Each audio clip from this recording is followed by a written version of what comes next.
Dale Carnegie कहते हैं कि हमें कभी किसी व्यक्ति के साथ बहस नहीं करनी चाहिए। अगर आप किसी व्यक्ति के साथ बहस करके उसे नीचा दिखाने की कोशिश करेंगे तो वह व्यक्ति आपसे नाराज होकर चला जाएगा और उससे आपका रिश्ता खराब हो जाएगा। आप उसके साथ बहस में जीत कर भी हार जाएंगे। बहस में हारने वाला व्यक्ति शर्मिंदा महसूस करता है और उसके गर्व को ठेस पहुंचती है। बहस करने में आपकी ऊर्जा और समय बर्बाद होता है। आप हमेशा अपने गुस्से को काबू में रखें और याद रखें कि बहस में जीतने का सबसे अच्छा तरीका है उसे नजरअंदाज करना।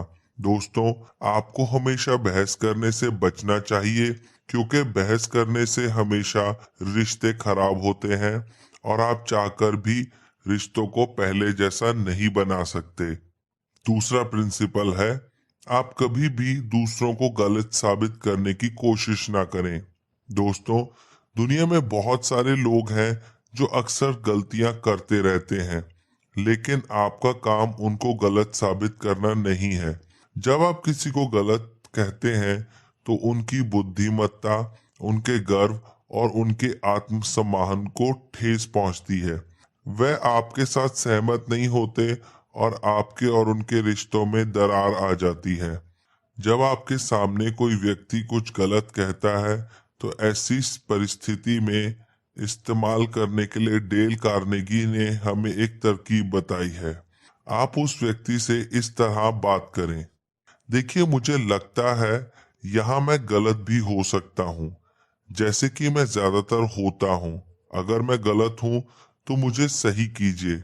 आइए फैक्ट्स को देखते हैं। इन वाक्यों को इस्तेमाल करने से सामने वाला आपकी बात को समझने की कोशिश करेगा। वह आपसे नाराज नहीं होगा, आप अपनी बात कह पाएंगे और उसके साथ आपकी दोस्ती भी बनी रहेगी। तीसरा प्रिंसिपल है, जब आप गलत होते हैं वहां अपनी गलती को स्वीकार करें। जब आपसे कोई गलती हो जाए, अपने आप को सही साबित करने की बजाय आपको अपनी गलती को स्वीकार करना चाहिए। आप किसी से बहस ना करें और अपनी गलती को छुपाने की कोशिश ना करें। अपनी गलती के लिए माफी मांगे और कोशिश करें कि दोबारा आपसे ऐसी गलती ना हो।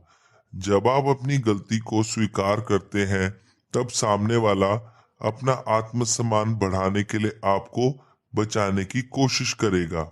जब आप विनम्रता से अपनी गलती स्वीकार करेंगे तो सामने वाला अपना आत्मसम्मान बढ़ाने के लिए वो आपको जरूर माफ करेगा। अगर सामने वाले व्यक्ति के विचार आपके विपरीत भी हों तो भी अपनी गलती स्वीकार करना आपको बचाने में एक ताकतवर हथियार का काम करता है। चौथा प्रिंसिपल है, अगर आप गुस्से का जवाब गुस्से से देंगे तो कभी भी सामने वाले व्यक्ति को प्रभावित नहीं कर पाएंगे। अगर हम गुस्से वाले व्यक्ति के साथ दोस्ती, सहानुभूति और विनम्रता से पेश आए तो हम उस व्यक्ति को शांत कर सकते हैं और विपरीत परिस्थितियों को भी अनुकूल परिस्थितियों में बदल सकते हैं। दोस्तों, दुनिया में हर व्यक्ति को गुस्सा आता है। अब यह आप पर निर्भर करता है कि आप गुस्सा करने वाले व्यक्ति पर किस तरह प्रतिक्रिया करते हैं। ऐसी परिस्थिति में आपके पास हमेशा दो रास्ते होते हैं। पहला रास्ता यह है कि आप गुस्से का जवाब गुस्से से दे सकते हैं। ऐसा करने से आपके और सामने वाले व्यक्ति में झगड़ा हो सकता है और बात आगे बढ़ सकती है, जिसका आपको नुकसान हो सकता है। दूसरा रास्ता विनम्रता का रास्ता है। आप गुस्से वाले व्यक्ति से विनम्रता से बात कर सकते हैं, उसका गुस्सा ठंडा होने का इंतजार कर सकते हैं और उसके साथ बैठकर आराम से बात कर सकते हैं। गुस्से वाले व्यक्ति से विनम्रता से बात करेंगे तो उसका गुस्सा अपने आप शांत हो जाएगा और समस्या का कोई ना कोई समाधान निकल आएगा। गुस्सा करने से लड़ाई झगड़ा बढ़ता है और विनम्रता से समस्या का समाधान होता है। पांचवा प्रिंसिपल, क्या आप किसी तरह का कोई परिवर्तन करना चाहते हैं तो आपको उन लोगों को सहमत करने का कोई तरीका ढूंढना होगा जिनके विचार आपके विरुद्ध हैं। जब आप लोगों से बात करते हैं तो कभी भी ऐसे विषयों से शुरुआत ना करें जिनके बारे में आपके और लोगों के विचार विपरीत हों। हमेशा ऐसे विषयों से शुरुआत करें जिनके बारे में आपके और लोगों के विचार मिलते हैं। थोड़ी देर तक बातचीत करने के बाद उन विषयों पर आएं जिन पर आप बात करना चाहते हैं। उदाहरण के तौर पर, अगर आप कोई बहुत बड़ा सुधार करने के लिए कार्य प्रणाली में कुछ परिवर्तन लाना चाहते हैं तो आप लोगों को समझाएं कि आप उनके विरुद्ध नहीं हैं, बल्कि सुधार करने के लिए एक अलग तरीके से काम करना चाहते हैं। दूसरा तरीका यह है कि आप लोगों से बात करें जिन पर वो सहमति जताएं। एक व्यक्ति का आत्मसम्मान इस बात पर निर्भर करता है कि वह अपनी बात पर डटा रहे। अगर आप लोगों से ऐसी बातें करेंगे जिन पर वह आपके साथ सहमत नहीं होते, तो अपने आत्मसम्मान को बनाए रखने के लिए वह आपके विचारों को स्वीकार नहीं करेंगे। छठा प्रिंसिपल, दोस्तों, बहुत से लोग ज्यादा बोलकर दूसरों को अपनी बातों से जीतने की कोशिश करते हैं। डेल कार्नेगी कहते हैं कि हमें दूसरों को बोलने का मौका देना चाहिए। अगर सामने वाला व्यक्ति आपके साथ सहमत नहीं है, अगर आप किसी के साथ सहमत नहीं भी हो तो भी उन्हें अपनी बात कहने दें और आप उनकी बात खत्म होने के बाद ही बोलें। जब आप कहीं इंटरव्यू देने जाते हैं तो केवल अपने बारे में ही ना बताएं। इंटरव्यू लेने वाले व्यक्ति के बारे में भी पूछें, जिससे उसे अपने बारे में बात करने का मौका मिलेगा। अपनी उपलब्धियों के बारे में ज्यादा बोलने से आपके दोस्त नहीं बनेंगे। हमेशा बातचीत के दौरान दूसरे लोगों को ज्यादा बोलने का मौका दें। ऐसा करने से आप दूसरों के बारे में अधिक जान पाएंगे। सातवां प्रिंसिपल, आपको कभी किसी विचार का श्रेय लेने की जरूरत नहीं होनी चाहिए। दूसरे लोगों को उनके विचारों का श्रेय लेने दें और आपके ऐसा करने से वह हमेशा आपको आसानी से सहयोग देंगे। दोस्तों को हमेशा अपने विचार सामने रखने का मौका दें। दुनिया में ज्यादातर लोगों को अपने विचार प्रस्तुत करने का मौका नहीं मिलता, क्योंकि प्रत्येक व्यक्ति किसी न किसी दूसरे व्यक्ति के दबाव में जिंदगी जीता है। जब आप लोगों को खुलकर उनकी बातें बताने का मौका देते हैं तो वह अपने अंदर दबे हुए विचारों को आपके सामने रखते हैं। आपके ऐसा करने से वह आपके साथ जल्दी ही घुल मिल जाते हैं और एक बेहतर रिश्ता बनने को तैयार हो जाता है।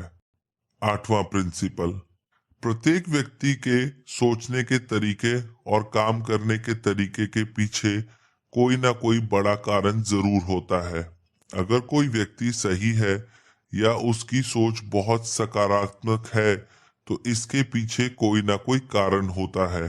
दूसरी ओर, अगर कोई गलत काम करता है या उसकी सोच नकारात्मक है, उसके भी पीछे कोई ना कोई कारण जरूर होता है। हमें किसी व्यक्ति को सही या गलत कहने की बजाय उसके ऐसा होने का कारण ढूंढना चाहिए। जब आपको वह कारण पता चल जाए तो आपके पास में उस व्यक्ति की सोच, उसके काम और व्यक्तित्व की चाबी आ जाएगी। डेल कार्नेगी कहते हैं कि अगर आप उनकी इस किताब से एक सबसे महत्वपूर्ण चीज सीखना चाहते हैं तो आप ईमानदारी से दूसरे लोगों के दृष्टिकोण को जानने की कोशिश करें। उनकी राय जानने की कोशिश ना करें, बल्कि यह जानने की कोशिश करें कि उनकी राय ऐसी क्यों है। नौवां प्रिंसिपल, दोस्तों, हमें बहुत से ऐसे लोग मिलते हैं जो हमसे सहानुभूति चाहते हैं या उन्हें सहानुभूति की जरूरत होती है। डेल कार्नेगी ने हमें एक कथन बताया था जो कुछ इस तरह से कहा गया है, आप जैसा महसूस कर रहे हैं मैं आपको वैसा करने पर जरा भी दोष नहीं देता। अगर मैं आपकी जगह पर होता तो बिल्कुल वैसे ही महसूस करता जैसा आप कर रहे हैं। इस कथन का मतलब ये है कि आप भी बिल्कुल वैसे ही होते हैं जैसा कि दूसरा व्यक्ति है, अगर आपकी मानसिकता, आपका माहौल और आपका तजुर्बा उनके जैसा होता। कार्नेगी कहते हैं कि हमें इस बात का जरा भी अंदाजा नहीं होता कि दूसरा व्यक्ति जैसा दिखता है या जैसा व्यवहार करता है वैसा क्यों है। इसलिए हमें किसी भी व्यक्ति की शिकायत या आलोचना नहीं करनी चाहिए, बल्कि उन्हें दोस्त बनाने के लिए उनके साथ सहानुभूति जतानी चाहिए।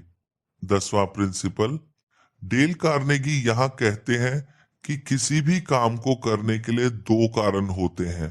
पहला कारण जो अच्छा लगता है और दूसरा कारण जो असल में होता है। हमें लोगों को काम करने के लिए कोई महान कारण बताना चाहिए जो सबके लिए अच्छा हो। आप जो काम दूसरों से करवाना चाहते हैं उसके पीछे अपने अच्छे उद्देश्य उन्हें बताएं। उन्हें उस काम को करने का महान कारण बताएं और यह भी बताएं कि उस काम को करना सबके लिए अच्छा कैसे होगा। दूसरों से काम करवाने की यह तकनीक हमेशा तो काम नहीं करेगी, फिर भी डेल कार्नेगी हमें इस तकनीक का इस्तेमाल करने के लिए कहते हैं। 11वां प्रिंसिपल, सिर्फ सच्चाई को कहना भी काफी नहीं होता, उसे दिलचस्प, चमकीला और नाटकीय बनाना जरूरी है। फिल्में और टेलीविजन के प्रोग्राम यही कर रहे हैं। फिल्मों और टेलीविजन में केवल सच को ही नहीं बल्कि झूठ को भी इतना चमक दमक से भरा हुआ और नाटकीय बनाकर दिखाया जाता है कि वह सच लगने लगता है और लोगों को आकर्षित करता है। टीवी में दिखाए हुए झूठ को भी लोग सच मानने लगते हैं और उसे देखने में अपना समय बर्बाद करते हैं। लोग ऐसा इसलिए करते हैं क्योंकि निर्माता अपने प्रोग्राम को चमक दमक से भरकर और बेहद नाटकीय बनाकर प्रदर्शित करते हैं। सबसे ज्यादा महत्वपूर्ण है कि किसी काम को प्रदर्शित करने का तरीका। लोगों के सामने अपने विचार शब्दों में बताने की बजाय उन्हें दिलचस्प बनाएं और एक नाटकीय ढंग में प्रदर्शित करें। जब टीवी और फिल्म वाले ऐसा कर सकते हैं तो आप ऐसा क्यों नहीं कर सकते। 12वां प्रिंसिपल, कार्नेगी कहते हैं अगर आपके कर्मचारी कार्य कर रहे हैं तो इस तकनीक का इस्तेमाल करें। अपने कर्मचारियों से ज्यादा काम लेने के लिए उन्हें चैलेंज दें और कंपटीशन का इस्तेमाल करें। चार्ल्स श्वाब के मिल के कर्मचारी अपना काम पूरा नहीं कर रहे थे। मिल के मैनेजर ने सभी तकनीकों का इस्तेमाल करके देख लिया, लेकिन प्रोडक्शन में कोई सुधार नहीं हुआ। दिन की शिफ्ट में कर्मचारियों ने जितना भी काम किया, श्वाब उनके अंक मिलाकर फर्श पर रख दिया करते थे। जब रात की शिफ्ट के कर्मचारी आए तो उन्होंने पूछा इन नंबर्स का क्या मतलब है। उन्होंने बताया कि आज की दिन की शिफ्ट के कर्मचारियों ने इतना काम किया है। ऐसा करने से रात की शिफ्ट के कर्मचारियों ने दिन की शिफ्ट के कर्मचारियों से ज्यादा काम किया और अपने नंबर्स भी फर्श पर लिख दिए। अगले दिन की शिफ्ट में कर्मचारियों ने देखा और रात की शिफ्ट से ज्यादा काम करके दिखाया। इस तरह से यह सिलसिला चलने लगा और प्रोडक्शन बढ़ने लगी। वही कर्मचारी जिनकी उत्पादकता सबसे कम थी, अब वह पूरी मिल में सबसे अधिक काम कर रहे थे। कार्नेगी कहते हैं कि जब कोई व्यक्ति ठीक से काम ना कर रहा हो तो उसे चैलेंज देकर एनकरेज करें।